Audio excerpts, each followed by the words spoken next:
Hello everyone, তো আজকে আমি তোমাদের সাথে একটা অন্নপ্রাশনের ব্লগ শেয়ার করব। তো এটা ছিল আমার দিদির ছেলের অন্নপ্রাশন। তো আমাদের মনের অন্নপ্রাশনে আমি তো সকাল সকাল রেডি হয়ে চলে গিয়েছিলাম। তো যে এই দেখো আমার দাদা আর আমাদের মনা, ওরা দুজনেই ম্যাচিং করে পড়েছিল, যেহেতু দাদাই ওকে ভাত খাওয়াবে। তো দেন এখানে বুঝতে পেরেছি এটা আমার দিদির মেয়ে। তো দিদির মেয়ে মানে ও খুব চিন্তিত ওর ভাইকে নিয়ে সব সময়।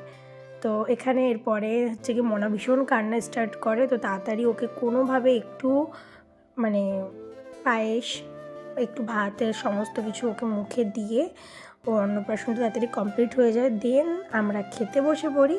তো ওখানে যে এই ছিল খাবারের আইটেম, তো প্রথমে ছিল মটরশুঁটির কচুরি আর তার সাথে চানা পনির, তারপর ডাল, তার সাথে বেগুন ভাজা, যেটা আমার খুবই ফেভারিট।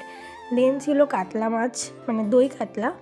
তো তারপরে ছিল মাংস, দেন চাটনি, পাঁপড়, আর ছিল কালাকাঁদ আর রসগোল্লা।